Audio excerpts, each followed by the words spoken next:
नहीं देखो, मुझे ये बताया गया था, लेकिन मुझे ये बताया गया था, ये जो आपके जो आसाम वाले लोग हैं ना, इनकी बोली इतनी मीठी है, इसमें बहुत लोग फंस जाते हैं। मुझे कहा कि आप आ जाइएगा, थोड़े से लोग हैं, असली भाषण कल दीजिएगा। तो ये नकली नहीं है, ये भी असली है। लेकिन कुछ बहुत से मुद्दे हैं, उस पर हम कल बात करेंगे। मेरी फिर आपसे एक विनती है, आप धनाढ्य हैं, आप बड़े वकील हैं, आप बड़े आदमी हैं, आप पे 10 गाड़ियां हैं, आप 5 गाड़ियां हैं, आप अपने पड़ोसी का हाथ पकड़ लीजिए।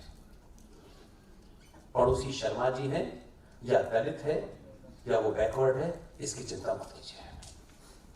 जो पीछे रह गया है उसका चुपचाप से हाथ पकड़ लीजिए। और जो योद्धा आपके लड़ रहे हैं, आप अपनी भूमिका तय करें और किसी से पूछे नहीं। मैं ये नहीं करना चाहता, मैं सिर्फ इतना ही कह रहा हूं कि इस युद्ध में सिर्फ विष्णु शंकर जैन और यही 10-20 लोग नहीं हैं। इस युद्ध के अंदर 2 और साथी हैं, जो JNU का प्रोफेसर है, साइंस का प्रोफेसर है, टेलीविजन पे बैठ करके इस्लाम के कुरान के पेज नंबर 420 पे 421 पे कौन सा सूरा और कौन सा कलमा लिखा हुआ है सब पढ़ा रहा है। और एक दूसरा शख्स IIT खड़गपुर का टॉपर, हमारे घर में कोई IIT में आ जाता है तो 3 दिन तक माँ बाप खाना नहीं खाते खुशी के मारे।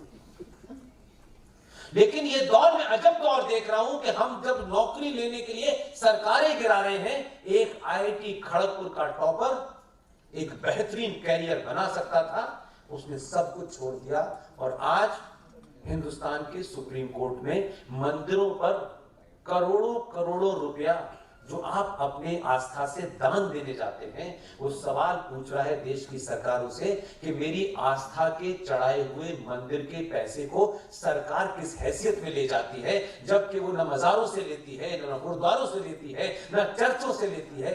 ये लड़ाई साईं दीपक लड़ रहा है। इसलिए बहुत सारे लोग ने अपनी भूमिका इस दौर में तय कर ली है।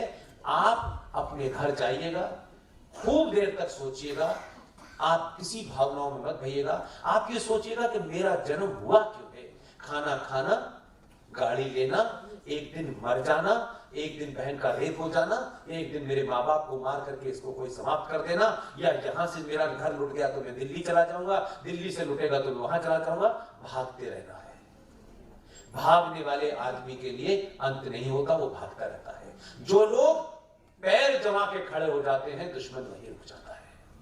इसलिए आप सिर्फ ये ढूंढिएगा कि इतने लंबे 700 साल के बाद आपका प्रधानमंत्री दिल्ली में खड़े होकर के कम से कम आसाम के हीरो के बारे में बोलता है और खुल्लम खुल्ला कहता है 700 साल आक्रांताओं, मुगलों, तलवार के जोर पर। ये शब्द किसी प्रधानमंत्री के मुंह से नहीं सुने थे, बल्कि एक बहुत पढ़े लिखे महाज्ञानी, बहुत डिग्रियां।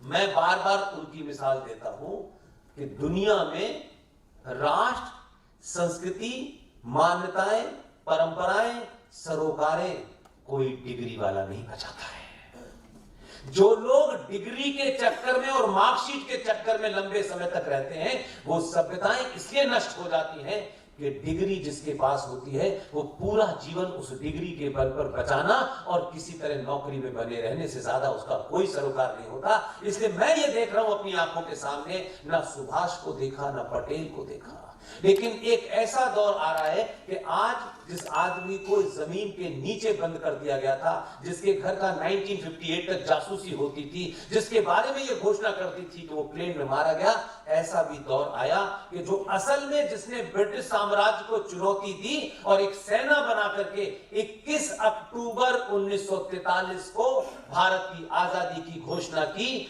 दुनिया में प्रधानमंत्री पद के लिए अपने आप को घोषित किया और 11 राष्ट्रों ने इंक्लूडिंग यूएसएसआर ने उसे मान्यता दी। हमने उस हीरो को पहला प्रधानमंत्री नहीं माना, एक ऐसे आदमी को माना जो अपनी ही पार्टी का 27 सितंबर को, अप्रैल को, अपनी पार्टी का जो आदमी अध्यक्ष नहीं बन पाया, 14 वोट पड़े, उन 14 वोट में से 2 इनवैलिड हो गए, 12 वोट पटेल को मिले। जो आदमी अपनी पार्टी का अध्यक्ष नहीं बन पाया वो देश का पहला प्रधानमंत्री बन गया। इसलिए आज ये दौर है कि हमने सुभाष को नहीं देखा, लेकिन हम ये फख्र से जरूर कहेंगे कि हमने सुभाष के लिए 2 मुहिम चलाई, और मुहिम में हमने ये नहीं कहा कि इसमें हमारा कोई रोल हो। हम इतना पीछे रहना चाहते हैं कि हमको बुलाए तो भी नहीं जाना चाहते। हमने अपने दौर में इंडिया गेट के ऊपर जिस ब्रिटिश साम्राज्य के स्थापित आदमी जॉर्ज पंजम की मूर्ति लगी हुई थी, 68 में उसे हटा दिया गया था। उस जॉर्ज पंजम की मूर्ति की जगह जो भारतीय सत्ता राष्ट्रपति और लोकसभा राज्यसभा के सामने सबसे ऊंची कद की जगह जो थी, वहां हमने 28 फीट आंध्र प्रदेश के एक पहाड़ी को काट करके ग्रेनाइट से बनाई हुई 28 फीट काले ग्रेनाइट की मूर्ति सुभाष चंद्र बोस की इंडिया गेट पे लगी। हमने अपना ये रोल किसी नाम लिखाने, किसी पद लेने, किसी पार्टी के ऑफिस, किसी एमएलए, किसी टचपुंजिया टाइप की पोस्ट लेने के लिए नहीं किया।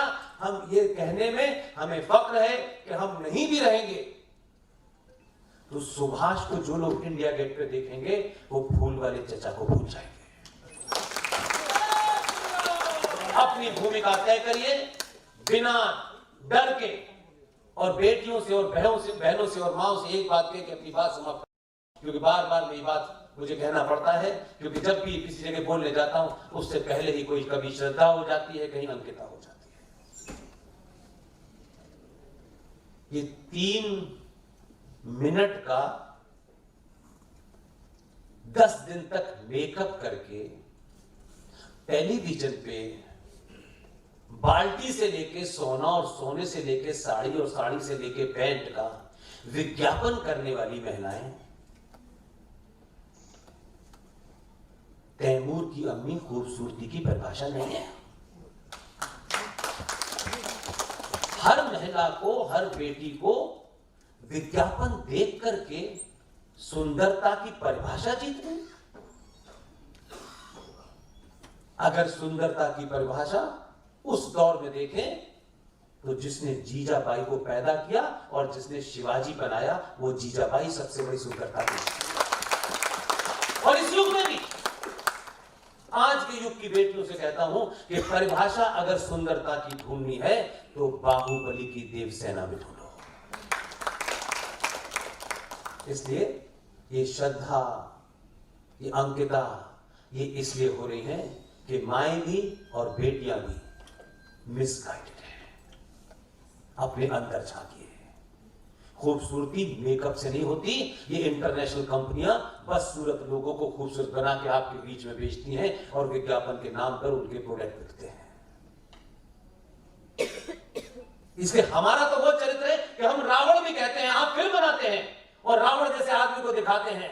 लानत है कि जो आदमी रावण बन के आया वो हो सकता है कि तैमूर का पिता तो हो सकता है, लेकिन हमारे शास्त्रों में, हमारे इतिहास में अगर कोई विलियन भी होता था उसका भी चरित्र महान होता था। इसलिए रावण को इतने घटिया लोगों से मिला करके रावण का अपमान मत कीजिए। बहुत बहुत धन्यवाद।